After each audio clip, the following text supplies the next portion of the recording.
Happy Friday. This is another edition of Take Two. Heidi Hatch in the house with Maura Carabello of the Exoro group. And joining us today from the GOP end is Rob Axson, party chair right now. Thanks so much for joining us. Yeah, happy to. Good to be with both of you.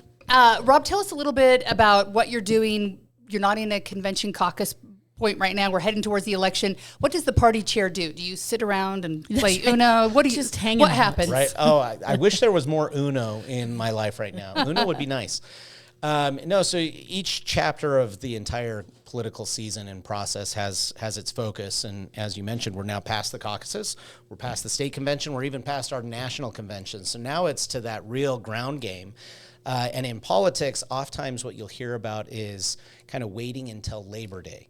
So people are still getting their kids back to school. They're on family vacations. And so you do a lot of behind the scenes and a lot of groundwork that you're preparing for a successful election season.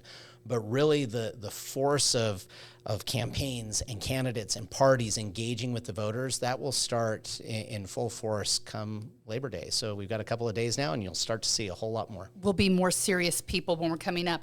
I know it's crazy how fast it's approaching. Is the Exoro group working right now behind the scenes on any of the campaigns or No, a hands few washed? years ago, we stopped doing as many candidate campaigns.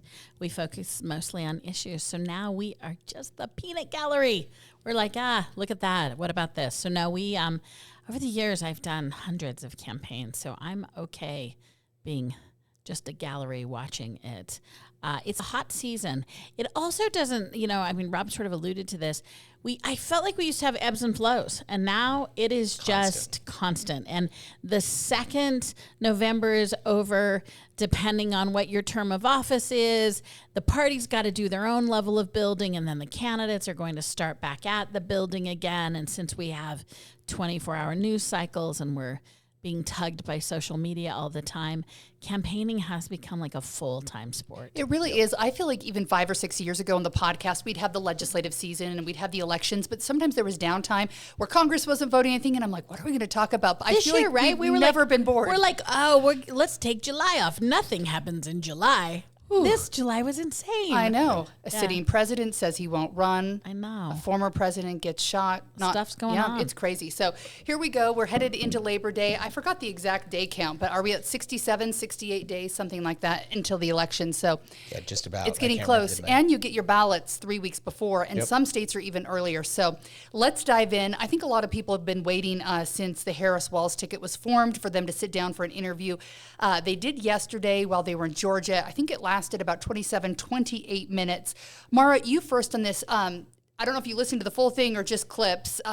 Your takeaway from listening to this sit down and any issues? Yeah, I just did clips. I didn't listen to the full excerpt. I have to say, so far, kind of she's superseded my expectations in terms of not blunders. I mean, the criticism of her is she's not out there and giving enough interviews, but from a campaign tactic point of view, you're like, well, okay, she's controlling her message and staying on message. I think Walz has rolled out well because he is new.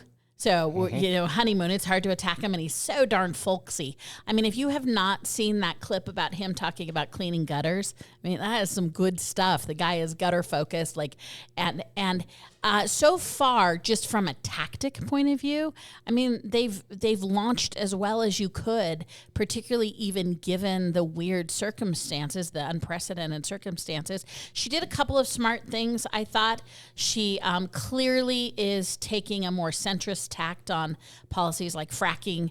I think she'll be attacked border wall. And then she'll be attacked for that, but that's sort of business as usual, and she laid into those positions as a centrist. The other thing she did really smartly. Do you believe she will act that way if elected as president, that she will? Because when you listen to her Absolutely, speak in 2019, she was so passionate. It's in the executive's interest, right? Yeah. I mean, like, what we're looking at is the dynamic between House, Senate, and White House. You're not looking at White House independently.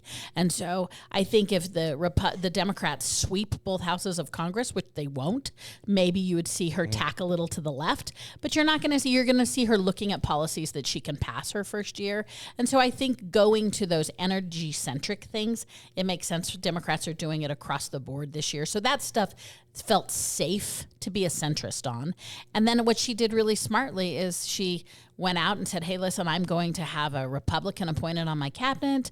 I believe in hearing other voices. I think she's using that as a differentiator for herself. And she also is, again, I think, trying to make herself a centrist, a moderate Democrat, because I think the biggest attack is coming from, oh, she's an extremist. You can't go for an extremist. So if I had to pick a theme that she was relating herself to is, I'm relatable. Look, I got a guy who's super relatable, and we're rather, don't be afraid of us. We're pretty centrist. I thought that was sort of her framing that she did. Rob, did you feel the same way? She didn't give a lot of specifics too. I felt like they were the political answers of non-answers, where she talked about my values are the same. And I'm like, I know, but what are your values? What was your takeaway? Yeah, wholeheartedly agree. And I think the assessment that you just provided was spot on. So don't choke and die was enough for her? Yeah, and from a political calculus, if you're looking at the campaign calculus, she has definitely introduced herself, and her apparatus has done a very good job of protecting her in a way that is helpful electorally. I do not think personally that it's to the benefit of our country as we continue to have very superficial answers and superficial dialogue. And I think it's incumbent on all parties and all of us as citizens to dive into the issues in a more collaborative and still respectful, but an actual honest way. And you look at Kamala Harris, and she has two different folks that she looks to. She looks at the track record of President Biden's campaign in 2020, where he spent a lot of time in Delaware, a lot of time, as they say, in the basement. She's following that track, and it's working for her. She also has, in the experience that she has of one of her mentors, President Obama, he approached things in a very exciting way, where it seemed, like you said, it's very kind of folksy and hey, I'm one of you. I agree with what you believe in. I believe the same, but then don't really talk about a lot of the specifics on that. And I would say she's even taken that farther. President Obama actually talked about a lot of policy specifics as a candidate for office back in 2008, well above and beyond what we're seeing from Kamala. So the question really is, how much longer will the media and will the public allow her to do this? And if they allow her to do it for another 2 months of not really going in depth on the issues, it will probably be to her benefit electorally, but I would hope that we start getting to the substance. If I were in charge of the world, we'd still have the debate that was supposed to happen here in Utah, at least 3 of them, and we'd have more interviews. I just feel like when you're going for the most powerful position in the world, or a Senate position, or Congress, or anything, the more you can talk to voters and really interview for that job so people know what you stand for, the better. So we'll have to see what happens. They're still doing the September. Yes, 10th the ABC debate. Yeah. Yeah, I also think I am going to say that I think her not giving substance is a bit of a red herring, because I think she's giving as much substance as any campaign will do. So when they're pushed, they give more. Trump gives more specificity without context. So, right, I don't know that you could point to a cohesive strategy that he's had. I think most members of Congress, you can't point to a cohesive strategy. Oftentimes so I think this is business as usual. I don't think she is and so I'm saying it's an across the board criticism. I don't think she is unique in this.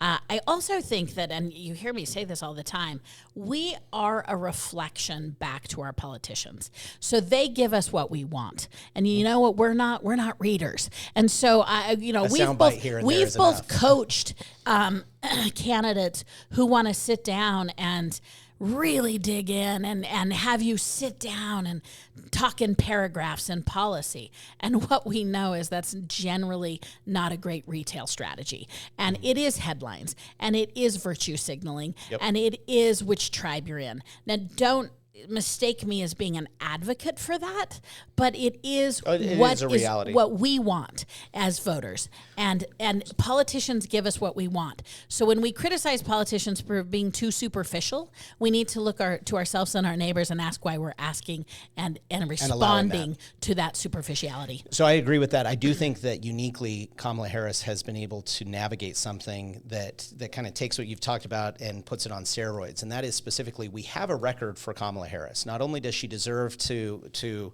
have ownership of the accomplishments and the shortcomings of the Biden administration, but she also has her time in the United States Senate and an extensive amount of history in California.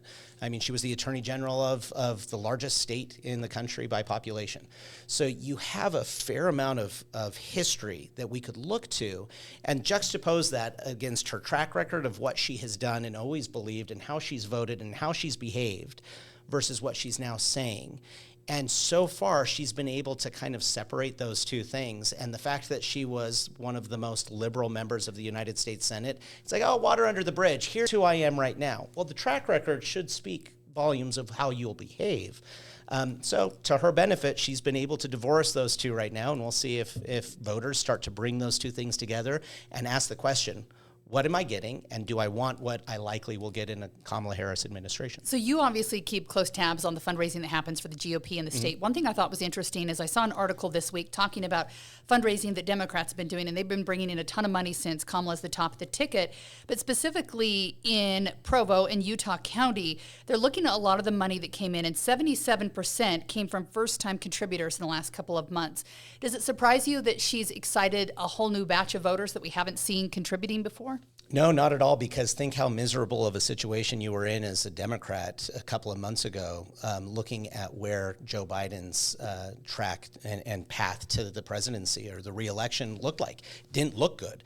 So if you wanted to support the policies that you would get out of a Democrat administration, you were very discouraged. Well, if you've been discouraged long enough to suddenly have anything different from that, it can be exciting and it can give you hope and it can open the door to things. And so I think what you're seeing is a reaction that, oh, this is so much better. I'm so grateful that we've kind of switched horses in this race because there were so many things. And I don't mean to throw on President Biden. He is a very old individual who is dealing with some challenges. And so the reality there was the relative youthfulness that you're going to get from moving from Biden with what he's appeared to be dealing with to Kamala Harris would excite a lot of folks. So Maura, we usually think of Utah County as being very conservative, but I think the state's changing, especially as we're looking at the Silicon Slopes and people are moving into the state. Are you looking at this and saying, hey, maybe we've got a whole new set of Democratic voters in the state, or people who are just excited, as Rob was saying, because we're switching it up this time? Yeah, I mean, I don't think Kamala is necessarily gathering disenfranchised voters, Democrats. I think she's gathering disenfranchised voters. Mm-hmm. So that's where the gain is. So if all you're doing is going deeper in the Democratic bench, you haven't gained anything. I think what's interesting about her polling is a takeaway. So you've got the people who were pretty close to never Trumpers, but Biden wasn't okay for them. And so now they're like, this might be okay. I would still reconcile that against how you feel about Trump, not Kamala Harris. But I do think she's got some markers that we're looking at, and one are these new low dollars. And you saw that in an Obama campaign. You see that in a Reagan campaign. You see these in sort of momentum-based campaigns. So I think that's good news for her from a get out the vote, which is what these swing states are going to be about. I do tend to think that this stays central to the presidential race and probably doesn't trickle down to the Utah Democratic Party. 100%. I don't think these were like re-energized Democrats. I think these were people who finally had an alternative for president that they found more palatable than the two choices they had before. They're still left with one old man, and they have now a younger energy. And so I applaud the Democrats for capitalizing on it, right? The goal of the party is to say, oh, this is about us. Yeah. So I think I am telling the Democrats to applaud and keep going and say that this is a resurgence of the Democratic Party and the ideals that the Democrats stand for. From my vantage point, it is more of a conversation about president than it is about the Utah Democratic Party seeing a resurgence of grassroots. Well, and you saw that same thing in 2020 and in 2016 with President Trump. You have donors to President Trump who have never given a penny to any elected official or any campaign in their entire life. And to what you were just talking about, it's how you're carving up some of those folks that are in the middle, the independents. And there's an appeal that to some of them that Kamala Harris is bringing, similar on the 2016 cycle and the 2020 cycle for Trump, who was tapping into some of those folks who had been politically disengaged. And so it's an interesting time if you look over these last number of years where the presidency has continued to grow in influence and kind of being center of focus for a lot of people when they're voting. And it's now starting to do it in a way that you're carving up electorates in ways that they never have been engaged prior. And the question will be, how does this play out over the next 10 years? Does it continue to benefit one party over the other, or both parties, or neither? And I don't know what that answer is. It will be interesting to see. And I do want to stop on this. I do think this creates an opportunity for the Democrats, right? Mm-hmm. They have a group of people who have given to a Democratic candidate for the first time. But I'm just saying it's not an automatic. So if I were the party right now, I would grab those lists and start to work it, because I think you could get some gains in those areas of having people at least stop before they, I mean, the big argument that Democrats always make, and I think they're right about that, is Utah Democratic candidates reflect the communities, the cultures, the values, everything there is to be about a Utahn is reflected in the Democratic Party as much as the Republican Party. But the brand is so much of a weaker brand than the Republican. So given no knowledge, you vote Republican here. I do think this is an opportunity for the Democrats to sort of reinsert their brand as a Utah-friendly brand, but they will have to go do the work to get those donors to become truly Democratic donors. Well, and as we're talking about Utah, the Utah Democrat Party, they would need to continue to make that case that they are different from their national party. The national party of the Democrats is out of step with the average Utahn. So, giving a little bit of advice, politically speaking, to my counterpart in the Utah Democrats, as they are willing to disengage from policies that are nationally of importance to their party and specifically engage towards what matters to Utahns, it will absolutely be to their benefit. And they've done a good job of that at different times and in different ways, but that will be a question that they'll have to face. And certainly the Utah Republican Party will always be providing the counter argument as to why we are in line with Utah. And we've seen a shift on one of the biggest social issues. So I think that the Republican Party could lay claim to some synergy in Utah on the abortion issue until Roe v. Wade. And I think this new tact of reproductive rights, I mean, this notion of it being expanded to a discussion of women's health care, I think that is an issue that the Republicans have owned for decades. And now you're seeing that it is middle class to upper middle class, white, middle-aged Republican women who are saying, no, man, we've gone way too far on women's health issues. And now you're seeing what I'll say, whether it's abortion or reproductive rights, you're seeing that as an issue that used to be an anchor position for a lot of swing voters to Republicans. And I think they're now up for grabs in terms of that issue, which is really like a big change. And we'll see how that plays out in the presidential. I think you're right on that issue, and there's a number of issues that we're seeing movement, politically speaking, on where voters are going, where for decades they were focused on, if you believe in labor, you're a Democrat. Yeah. If you believe in life, you're a Republican. Yeah. There's now this cross-section where, I'm a labor guy, and that's why I'm voting for Republicans, or I'm a life person, and that's why I'm going this way. Like, it doesn't really always guarantee one direction or the other. Which I love. It makes it more interesting. I mean, you see the Utah labor unions, AFL-CIO, they support both Democrats and Republicans. Like they mix it up a little now, even in Utah. And so I think that's healthy, because that forces you, to our earlier conversation, forces you to move beyond the headline and say, oh, what are they talking about? Yeah. Get to the substance. Well, I want to talk about some of that crossover in some of our Utah races and also on the presidential level. But I want to start with Governor Cox right now, because he's been making headlines this week. He joined former President Donald Trump at Arlington National Cemetery on Monday, I believe, for the 3rd anniversary of wreath laying, honoring the 13 U.S. service members who died in the Afghanistan pullout at the Kabul airport. Some people were surprised to see the governor there, but I understand it that he was invited by the family of Sergeant Taylor Hoover, as was the president. Rob, I want to start with you on this.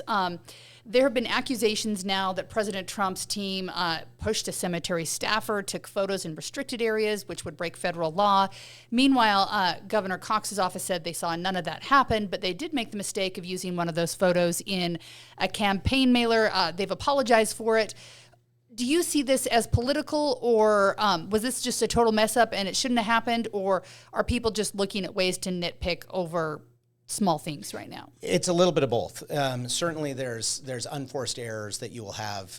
Oftentimes, it's by mistake. If you have an overzealous campaign staffer, it's like, hey, this is a great photo, let's push it out. They don't realize the ramifications that could occur or could cause. They don't know some of the restrictions around photography there at the Arlington National Cemetery. You've got some of those pieces, and I'm glad that the governor, had a clarification. Said, this was done in error, should not have had that photo come out from the campaign. But I do think people are trying to overblow really what occurred there, both for the president or President Trump as well as Governor Cox, because ultimately I think the heart of what was occurring there was 13 individuals who lost their life, and their families were there honoring the anniversary of that occurrence. And in President Trump, you have somebody who is willing to meet with those families. That has not been the case in a meaningful way from the current administration. And so I'm glad that Governor Cox, having one of his citizens and a family that lives here in his state who lost their son, I'm glad that he went there and participated with them. And I'm glad that he gave honor and respect to the dignity and sacrifice of these 13 individuals. So yes, some missteps, some mistakes, certainly need to learn from those. But I really do hope that people stop trying to get political fodder here and realize we have people who put their life on the line for us constantly in the armed services. And this was an opportunity to honor 13 of them. This was a rare rare PR black eye for Cox. And I think, and how you judge that is it longer than a 3-day story? And the answer by the fact that he sent out the email, or that he was seen with Trump? All of it, right? And so I think, unfortunately, so he makes this titanic shift to supporting Trump. And then your first joint venture doesn't go well, right? So I'm speaking to the optics of it. I think that Spencer Cox meant nothing but honor. Let's be clear. I think Governor Cox meant nothing but to respond to the request of this Utah family and be there. But they did make gaffes, and they made mistakes on doing it. And I don't want to overlook the fact that this forced a rare written retribution letter from the military. Like, this was not just a PR problem. The military said this was inappropriate and you acted inappropriately, and you know that.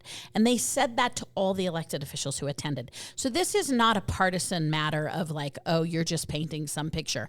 Now, I don't think, but back to sort of Governor Cox, if that's our look, it was just sort of an unfortunate one, too, where we were all paying such close attention to his endorsement of Donald Trump because it was so unexpected, and then the first joint appearance did not go well in terms of public relations.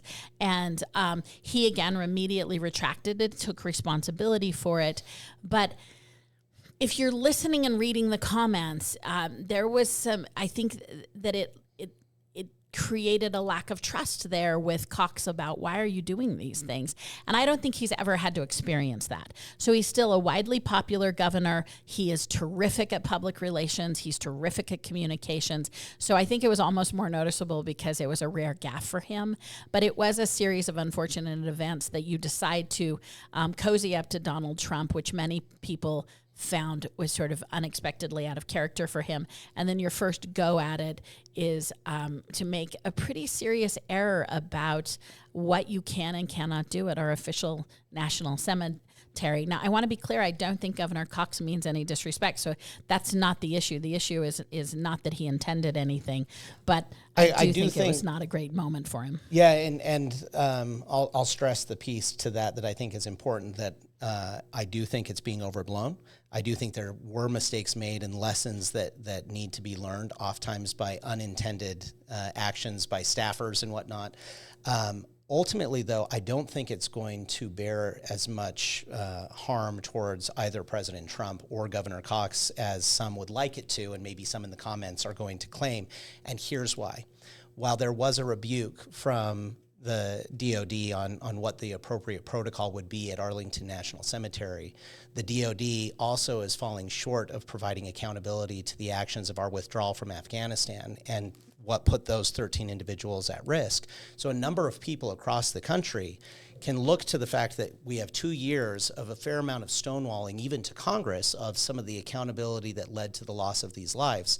And so then when you juxtapose that, you can look at it, it's like, okay, did Governor Cox and President Trump attend an event and have some missteps? Yes, they did, but they were there honoring the life of those 13 individuals. And I think that will still resonate with a number of people. But the key thing is, when you have something, whether it was intended or not, when it falls short of what you're trying to do and accomplish, you absolutely need to learn the lessons and make sure that you're making adjustments moving forward. There was a pet peeve that I'll just point out. I do not like when officials say that, yeah, someone on my staff messed up. You're the top of the ticket. You're the head of the campaign. You are responsible. Take responsibility. And so both of their camps, I'm like, they did, but they did it in the weak way. So, like, you just own that stuff. You say, hey, we screwed up. No big deal. Let's move on. And I think Governor Cox did that. I really feel like Governor Cox owned up very quickly to the fact that, hey, this should not have happened. We'll do things differently. It sounds like there was some confusion too. So I think probably the apology will do better next time works. But when you're talking to the families, it seems like the families thought they were able to give permission for the governor and the president to be there and to take pictures because they wanted to have that memory of having the former president with them at the graveside. So it sounds like there was some confusion too. And who knows who the person was that got in the scuffle? Was it a 20-year-old that was like, no, I'm going to be here? And so, like you said, if you're the boss, you got to take charge of who's on your staff. But that is just one thing I want to talk about with the governor right now and Cox's support for Trump. So there's a new poll that came out from the Deseret News and Hinckley Institute of Politics, and a majority of Utah voters said that they actually approve of Governor Cox's endorsement of former President Trump. And at the same time, we're getting polling out as well on Governor Cox in the race ahead. It came out before Phil Lyman, though, said that he was going to be a write-in, so it didn't weigh whether that was going to be, I guess, something that people are looking at. I do want to read the quote from Brian King that he gave to the Deseret News after the poll came out. And he said, "This race has fundamentally shifted in recent days and the momentum is on our side. The recent poll conducted before Phil Lyman's write-in campaign and our ad went viral does not include Lyman as an option and fails to reflect the current divisions within the Republican Party." Brian King, I think, is probably one of the stronger candidates that Democrats have run in a long time. He's hoping this will help him. Lyman's thinking that he has a chance. And the question is, does this turn the race into a three-man race, or is a write-in just a long shot? Write-in's just a long shot. I mean, I think that it's not anything but a distraction. Here's what's interesting about this poll in my mind, and I'm going to have to read their names. Tommy Williams, and who is the independent candidate, and J. Robert Latham, who's the libertarian. Yeah. Between the two of them, they have 10% of the vote. I thought that was interesting. Out of everything, I'm like, dang, I don't, like, that's amazing that a libertarian and an independent have 10% of the vote. I mean, I suppose Rob and I need to answer the question why. I don't know why, but like that is a really high number. The I don't know's at 17%. That feels right in today's world.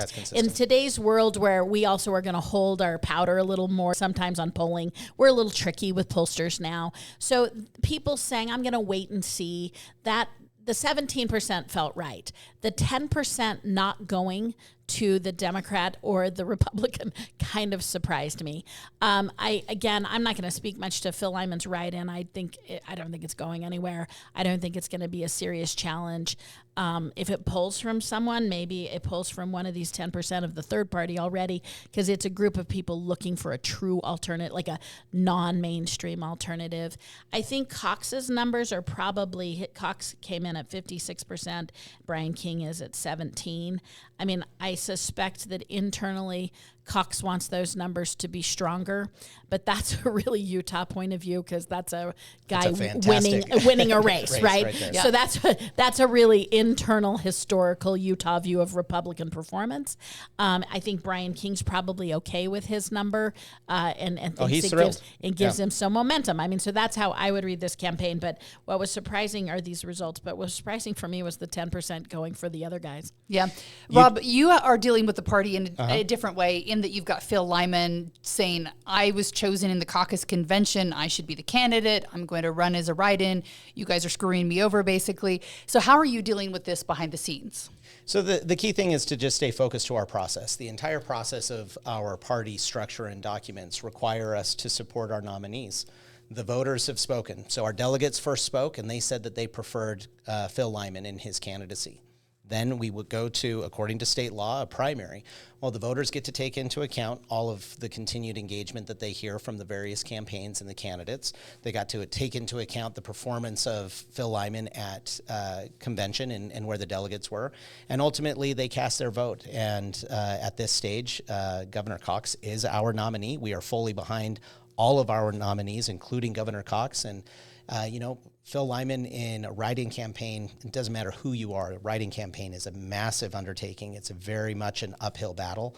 It's going to be a distraction and one that I wish we didn't have, but it's not going to change the outcome of this race. The outcome of this race will still be one where voters, when they receive their ballot, they're going to be asking themselves the question of what do they want Utah to look like over the next 4 years, and they're also going to be juxtaposing it against the national question. So, for example, let's say that Kamala Harris continues to perform well and look like it's like she may be right there in a chance to win the presidency. Well, all the more important for voters who want there to be a balance in things to go and support a Republican to provide that counter, whether it's in Congress or in the states. So I think that will still play well for Governor Cox's reelection, but should President Trump retake the initiative here and continue to gain momentum and get back into that front runner status, I think that still creates benefit. So you'll see some fluctuation in those numbers a little bit, but ultimately Utah voters are going to ask themselves,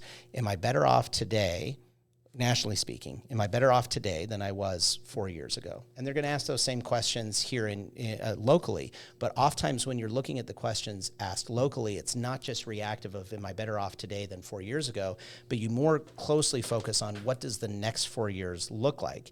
I wish we applied that more nationally as well, but at least on state races, generally speaking, you look at the polling, people are looking at what is the likely outcome of my vote for the next 4 years. And I think that will be very much a benefit for a re-election of Governor Cox. I want to go back to the presidential campaign because we finished up the DNC last week. As soon as the DNC was over with, Robert F. Kennedy Jr. suspended his campaign. And a lot of times when you say suspend, it means it's really over for them. But his is kind of an intricate weaving of what he wants to see go forward. So he's hoping that people who are not in the battleground states, for example, here in Utah, who are planning on voting for him would still vote for him. He's hoping to get 5 to 6% of the vote, and then hoping to get off the ballot in the swing states, although some of those swing states, Michigan and Wisconsin, are saying too bad, so sad, you're on the ballot, you're staying. Rob, do you think that having someone who, he's a Democrat. He's been a lifetime Democrat, became an independent because Democrats wouldn't let him primary. Now throwing his support behind Trump is a good or a bad thing? Does it give him momentum? Is there any unity that comes from this? Yes to all of the above. I think it does create some degree of momentum. I think it also creates a degree of an expectation of unity. You also have that with Tulsi Gabbard. 4 years ago, she was a candidate for president as a Democrat, a multi-term congresswoman from Hawaii as a Democrat. So these endorsements of President Trump are certainly beneficial endorsements. And they give cover to some folks who are right there on the fence. And frankly, with President Trump and Biden and all of these characters that we're looking at in elections right now, there's fewer people on the fence than there were, say, 8 years ago. But for those that are still on the fence trying to decide, it is beneficial. Ultimately, I think it's a reflection of what we were talking about a little bit earlier, that there was a degree of solidified blocks of voters that over the last handful of years, they've been upended a little bit. And so what is solidified as a Republican voter nationally and here in Utah, and what is solidified as a Democrat voter, it's fluctuating a little bit. They're still solid, but there's more people in play that are crossing over those traditional issues. And I think you're seeing that now, even in this presidential election, with Democrats endorsing a Republican candidate for president, and you have some Republicans endorsing a Democrat candidate for president. So Rob and I agree that it benefits Trump. We disagree on why. I don't think either Robert Kennedy, for sure Tulsi Gabbard, doesn't sort of it doesn't reflect or move any up for grabs voters. You don't think it changes any of the undecided? I don't think it changes any undecided, but I think what's key about it is it gives Trump votes back. I think there were a lot of Trump voters who moved to a Kennedy vote, and so either Kennedy didn't qualify, but they were still unhappy with Trump, or he qualified in the state and they were going to go for Kennedy. I think those folks will now say, well, I am going to go back to a Trump vote. I'm not going to quote, waste my vote, because Kennedy's still going to be on the ballot, remember? Like, they're just going to be on the ballot in Utah. So in those states, if you were voting for Kennedy as an alternative to Trump, I think you now go back to Trump. So I agree with that. I think it increases his numbers. I do think that it increases the numbers, and more of the increase will come from what you're talking about, people who come back home. But I would say, especially with RFK and Tulsi, you have a unique thing with those two individuals where they have been very much focused on what they see as the overstep of federal authority and the overstep of executive authority, whether it's dealing with certainly some of the actions taken during COVID, certainly some of the military decisions that have been made from both of these individuals. Those, to voters that resonate with those issues, who maybe have not been traditionally a Republican or a Democrat or have been one or the other, those are the folks that I think uniquely those two can tap into. Now, I don't know the numbers well enough in the battleground states to know, are we talking about 0.5%? Are we talking about 1%? Less than that? More than that? That's going to be a question. But there is a greater than zero sum of people that, frankly, in some of these races might be the difference maker. Yeah, and I'm not persuaded that those issues and those people, I mean, historically, third party, this endorsement with someone as polarizing as Trump, I mean, his personality is so much bigger than those.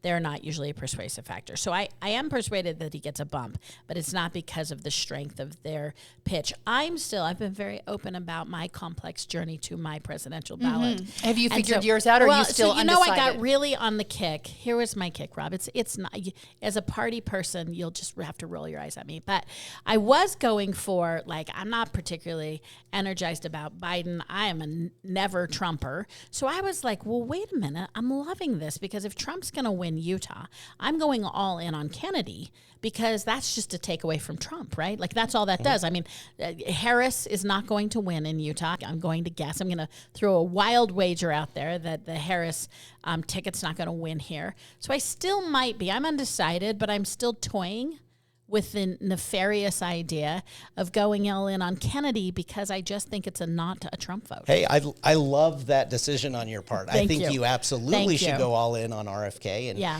And truly, I'm a party guy. I mean, I'm the chairman of the party right now. But ultimately, I see the party as a vehicle to the principles that I believe in. I care about those principles way more than I care about the party. If at some point down the road, the Republican Party abandoned what I believed, or a different party, a different entity, was the vehicle to accomplish what I believed, I'd be happy to move party affiliation. It really has to be about those principles and what we believe in. And this is where I would challenge any party, any voter, any candidate to get back to engaging in transparent, collaborative conversations. And you don't have to water down what you believe to still have a friendly and firm conversation. And you and I agree on that, which is why I think it's not necessarily even just the issues, it's the individuals. I do think character still counts. I think that's why you 100%. Can't vote for Trump. And I think that's why in Utah, we do have a lot more choices than people think. I do think it's worth, and it's why I like vote by mail, because we've talked about it before. You can pull up your computer. You can read what they put out. You can judge how much information they put on their website. You can say, hey, that was too lightweight for me. But I do think it's worth, several years ago, we got rid of straight ticket voting, which I feel like we really needed to do, because that's a lame way to vote. It's a lame way to vote, and you should just go by person and really make the decision about the person. And I do think there are different criteria of maybe what we're looking at for a federal representative than what we're looking at for a local or even a statewide. I think you may feel differently about their positions depending on how they represent you. So I think this will be a fun ballot here. And I think you also always need to compare to what's the alternative. So we do oftentimes in politics, you have this either or engagement that you have to wrestle with and make that decision. And so I agree with you that character matters. And there's obviously, in some of the folks that we have running for office nationally and locally, you have questions of character that should always be raised, including on our presidential stage right now, questions of character to both Vice President Harris as well as to President Trump. I do think that it's important for us as a country, though, to also ask ourselves, what outcomes do we want for our families? What policies do we want to be instigated and to be put forward? And luckily, we have, in the case of President Trump, even if somebody were to have some questions concerning his style and his character or his history. We also have a very capable history of 4 years of service. We know what type of president he is and was. It gives us very clear indication of what he will do, and I firmly believe that the people of Utah thrived and were benefited by the policies put forward by President Trump. And I believe that they will be again when we reelect him. So that's certainly where I wholeheartedly am behind President Trump's reelection and believe that we will be better off with a second Trump presidency than we ever would with a Harris presidency. Yeah, I'm intrigued to see where it goes, and I'm intrigued by where RFK Jr. is saying that his priorities are too, and if Trump were to be reelected, we were talking about last week, what could he do, but I think it's intriguing that he's talking about health. I don't think a lot of people probably put that as their number one thing on the ticket. I'm super into health, and a lot of people probably would say alternative health. I have autoimmune problems, and instead of using drugs, use eating really healthy and as clean as I can and avoiding, a lot of the products that we deal with. So I like that he's making that part of a conversation. So it'll be interesting to see how all that shakes out. Wondering if you have any behind the scenes info, Rob, on Trump, who was supposed to be here this week fundraising in Park City. There was nothing public planned, but it seems like he pulled out likely because they're trying to, I'm guessing, focus on the states that Maura suggested he focus on, the swing 100%. States. So will they come back and get Utah's money, or at this point they're like, man, we don't need it? So more importantly than Utah's money, which is not insubstantial, it's always good to get money for your coffers as a candidate and to benefit your campaign. The reason I want President Trump to come to Utah and why I have extended an invitation to him when he was a candidate, well before being the nominee, I extended it to all of the Republican candidates, and I even encouraged Kamala Harris and Joe Biden to come to Utah as frequently as possible, is I believe that Utah and Utahns have a lot to offer in providing context and information and ideas and stories and perspective that is sorely needed in Washington, D.C. So I think anytime we can get a candidate for federal office to spend time in Utah, it will benefit not only our state, but benefit the country. So I certainly hope that President Trump will come back later on when his schedule affords him the opportunity. But he absolutely right now, as well as Kamala Harris, they need to be spending their time in battleground states. That's where they will be earning the opportunity to serve as president. Online, there's people saying that possibly he didn't come because he didn't want to get in the dirty mess of Utah's gubernatorial race where there's infighting in the party. Do you think there's any truth to that, or is it really just using his time wisely? There were probably 5 boxes that were checked, and that may have been one of those boxes that were checked that factored in. No one thing ultimately came to it, but ultimately I think it was a scheduling piece. Look at where he ended up being yesterday. He was in Detroit with Tulsi Gabbard at a rally. That's where he needs to be. He needs to be in Michigan, engaging with voters in what is seen as one of the battleground states. And so when you look at where he was at the date of when he should have been here, I think it answers a lot of questions, that he is focused on winning his race and doing what needs to be done to do so. So yeah, he'd be crazy to be here, right? I mean, you just have to look at this as an operative. This is not, when you're down to this point in the election, this is not a listening tour. This is a let's get it done, let's win tour. And you've got to spend the one limiting factor you have is the physical resources of you only have one candidate, you only have one vice president, and that personal touch matters. And every minute that they spend outside of their swing target vote is a fool's errand. And so, I would have loved if he would have come, because it would have been a misstep. The people who want to are going to still send it their money. I mean, put Venmo him, but he would be insane. Any campaign, if they're showing up in Utah right now, they're losing. So, I mean, credit to us for not being a swing state, I guess. We could become purple and then they should be here. Yeah. Although we don't have many electoral votes, We don't, but we're a growing voice, and I think that. I mean, I love your voice, but from an operative's point of view, fly over us. Right now, hope we send you money. Right now, in that campaign cycle, it makes no sense to be here. And in 2016, we got visits from VP Pence at the time. We did get a visit from Trump, and that was because I think there was concern that maybe people were going to go for the third party and Evan McMullin might win, and they were thinking, okay, we might need those 6. Yeah, I mean, his support has been soft before. Yeah. It's still a money state for him, right? So I'd always take donors' money in that perspective. Well, and he came prior to caucus in 2016. And so keep that in mind. He wasn't the nominee when he came to Utah. Once he was the nominee, he never came back to Utah until he was president. And so I think it will play out the same way that I adamantly believe that we will have President Trump here in Utah during a second term. And should he be reelected as president, he'll be here in Utah for various reasons. But right now, from a calculus perspective of winning an election, there's other states. 2 of them are neighboring states, Arizona and Nevada. You will see President Trump in both of those states, I'm sure, a number of times between now and November. In 6 weeks from now, people are going to have their ballots in their mailboxes. They can start voting. One of the things that's going to be on there added from the extra special session last week, lawmakers voted to give voters the chance to look at a ballot measure and decide whether they have the power of grayskull and can amend or even repeal constitutional amendments. Rob, when you look at what the legislature's doing, it's largely led by Republicans. Is this the right move, or are we robbing voters of their right to decide which direction they want the state going? No, it's not robbing voters at all, and I'll tell you why I believe that to be the case. And before I do need to extend appreciation to the legislature for taking action. So the Utah Republican Party, as well as a number of Utahns across the state and from various organizations, led out calling for the legislature to correct this now that we have this question that was raised following a recent Utah Supreme Court ruling. On the gerrymandering case. It was on that case, but the issue that the ruling provides isn't specific to that case. It's now specific more to the interpretation of what authority, legislative authority, exists between the people and their elected representatives. And so it was very important for them to take action. So I appreciate their leadership in doing so, especially when called upon by so many Utahns to do that. I also don't think it's taking away from Utahns for 2 reasons. One is what we have always had as a state since this was added to our state constitution. I think it was in 1913, if I remember right. 1900. So this authority was added to our state constitution. It wasn't originally in the state constitution. It was added a handful of years later. And when it was added to the state constitution, from that moment until a month and a half ago or a month ago or whenever it was when that Supreme Court ruling came out, the interpretation was what we were. And so this would merely return us back to understanding that interpretation. That's one reason why I don't think it's taking anything away from the people. The other thing is to remember the power, the legislative authority that under that language in our state constitution that is vested with the people is bifurcated. It's bifurcated because we, in a constitutional republic, have the ability to elect representatives and give them legislative authority.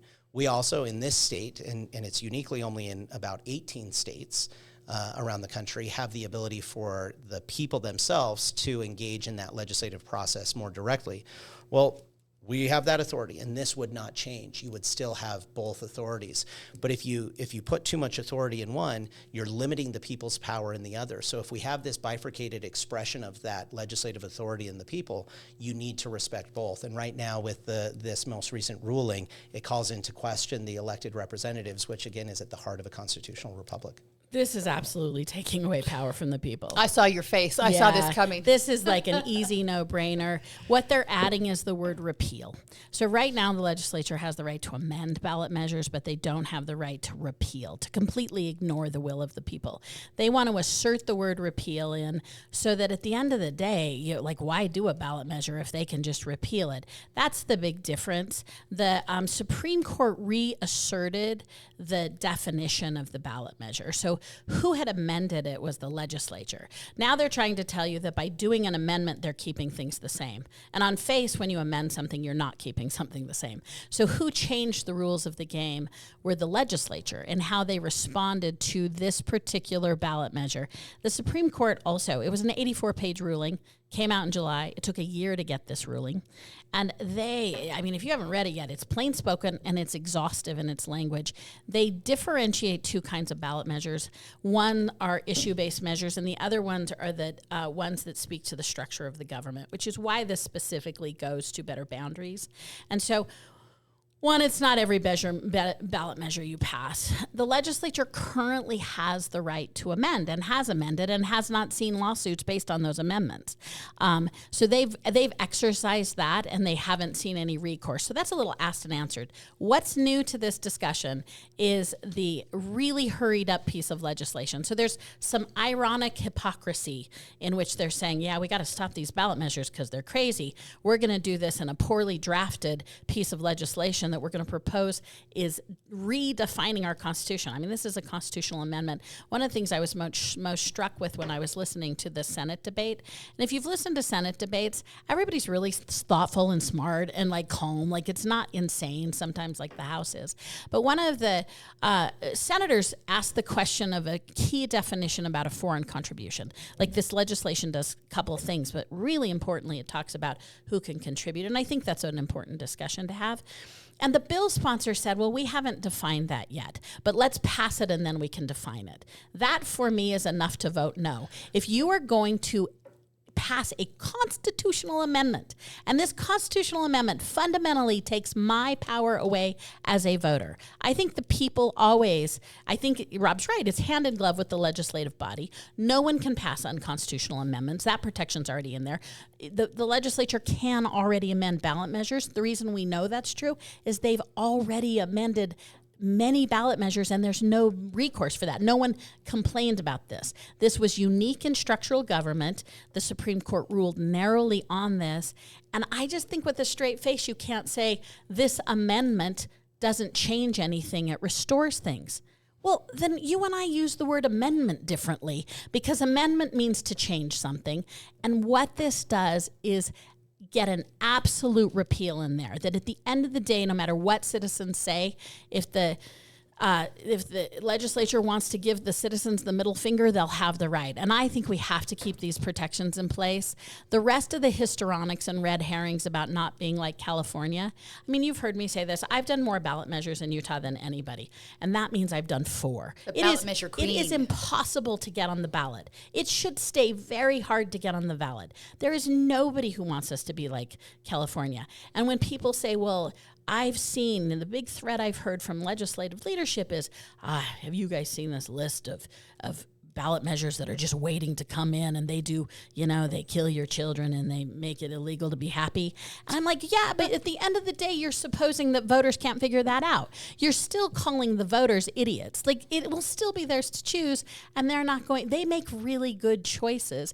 And again, I can't repeat enough how voters much gave the legislature the power to call themselves into session, and look what they which did. I thought that was a fool's errand too. I voted against that and I lost. But they can already amend. So don't buy into the argument that their hands are tied, because if you buy into that, you have not taken the time to read the Supreme Court's ruling. Rob has the Maura face now. A couple of things that I'll push back on that. So first off, I thought that the answer from the senator that you're referencing on not defining or having the inability to firmly define what a federal person or a foreign person is was actually very thoughtful. And the reason that is because there's contradictory definitions under federal law. So you have some federal agencies interpreting that term one way, others interpreting it a different way, and that calls into question the ability to firmly define it. Don't you believe that means the language is not clear in intent in our proposed constitutional amendment? No, because the authority for further definition in statute would be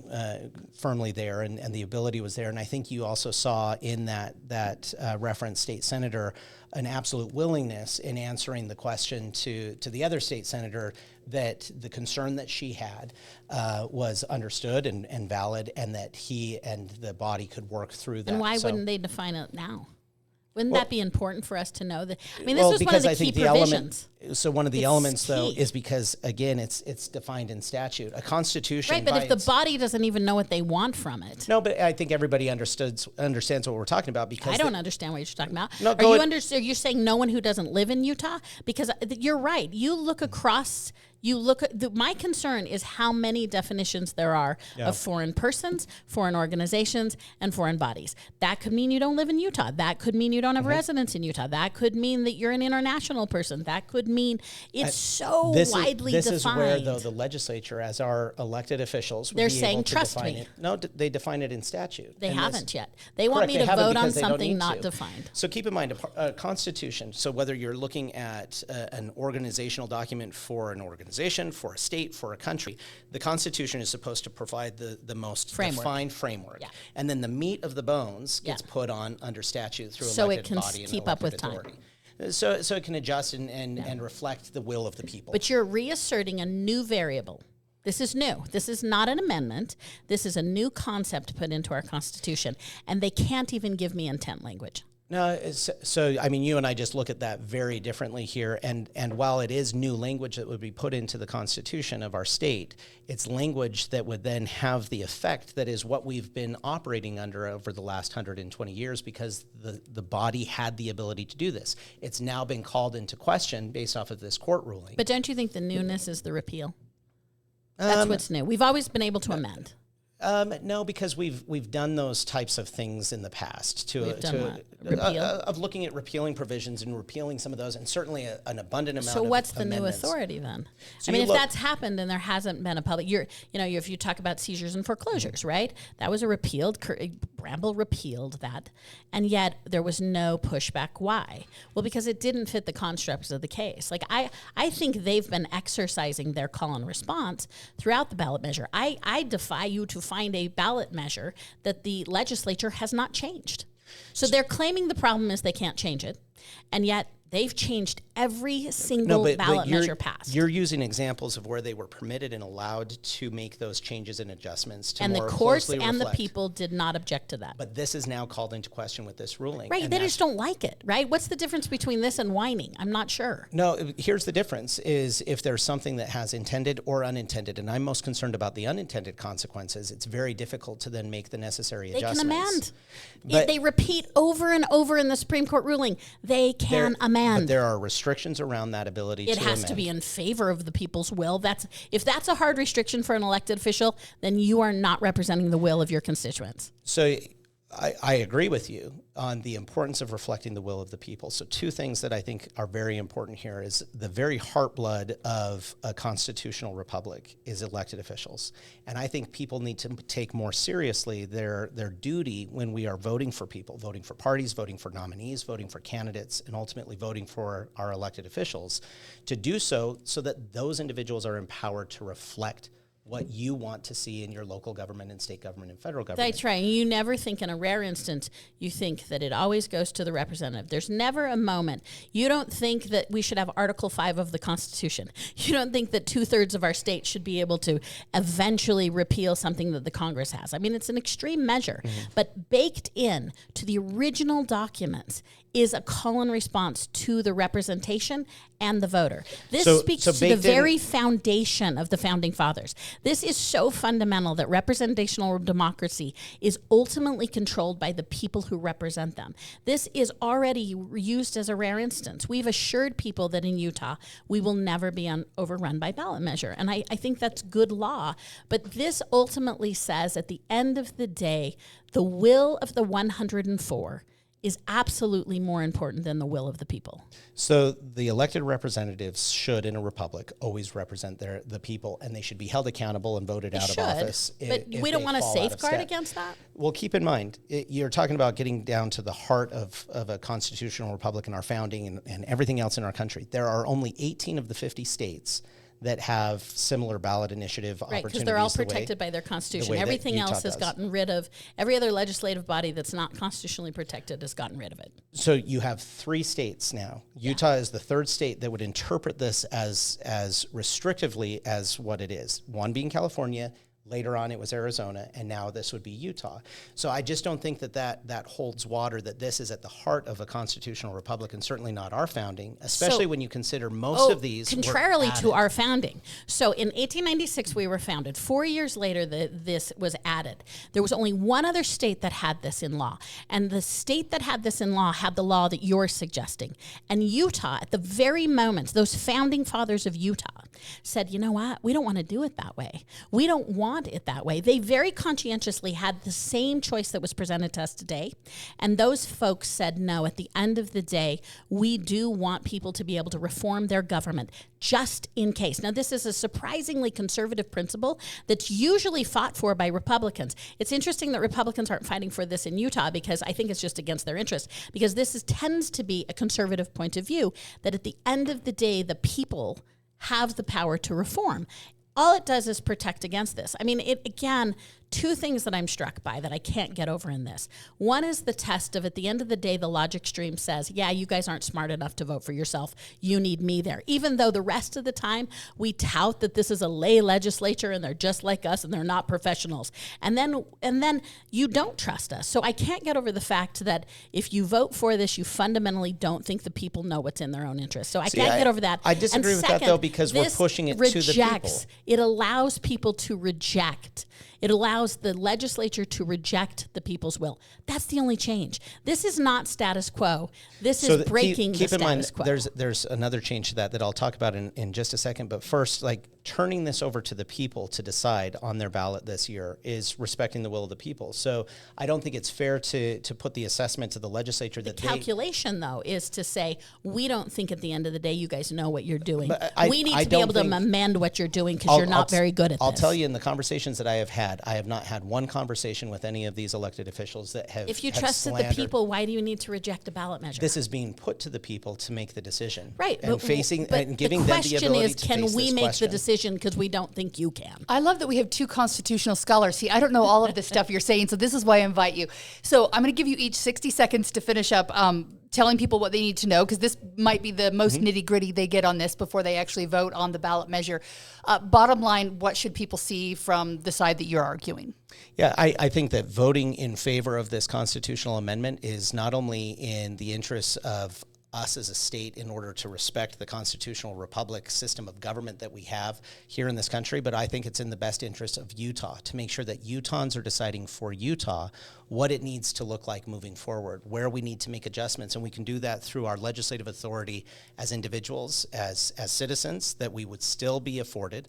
And in fact, they are made easier because the threshold of gathering the signatures is extended. The amount of time is extended for referendums and ballot initiatives. So it actually would make it easier, but it would focus that authority on Utahns rather than outside influence and outside powers that be. So I don't think people in California and people in foreign countries, and I think other entities and well-funded organizations should be elevated in their ability to impact Utah's policies and laws. I think the people of Utah, regardless of if they vote the way I would prefer or not, I want those decisions to be made by Utahns. I would adamantly encourage people around the state to educate themselves on this issue and take the opportunity that the legislature has given to them to research and understand it and vote for the constitutional amendment to make sure that Utah is decided for by Utahns. This is pretty simple. If you think we have too many ballot measures and you think you're inundated by them, then maybe you want to give more power to the legislature. So if you think things are fine, don't listen to the part where an amendment isn't a change, because an amendment is a change. And then two, frankly, when powerful people who are in a supermajority tell you they need more power, just don't listen to them. I mean, that's not a Republican point of view. That's not a Democratic point of view. That's a very fundamental American point of view. When people in power tell you, you know what, I'm going to throw out a bunch of words and I'm going to fearmonger with you and I'm going to tell you all these bad things that are going on. At the end of the day, this proposition, this proposal gives less power to the people. And at the end of the day, when powerful people tell you that you need less power and they need more, don't go with it. I love it. You guys are both so educated on this. Rob Axson, thanks so much for joining us for the first time today. Maura, always so well studied. You guys have the dates and everything in your brain that most of us don't have. I do want to say next week we have an important topic I want to talk about, the SAVE Act that's coming up, because usually when we get up to an election, nobody's voting on anything of importance because they want to win their elections. They don't want to make waves, but waves are probably going to happen. Is the SAVE Act going to be part of the fiscal spending package? Is there going to be a government shutdown right before the election? I don't know, but it's going to be so fun. So good. Yes. So thanks so much for joining us. Thanks for listening. And I hope this all helps you understand that ballot measure.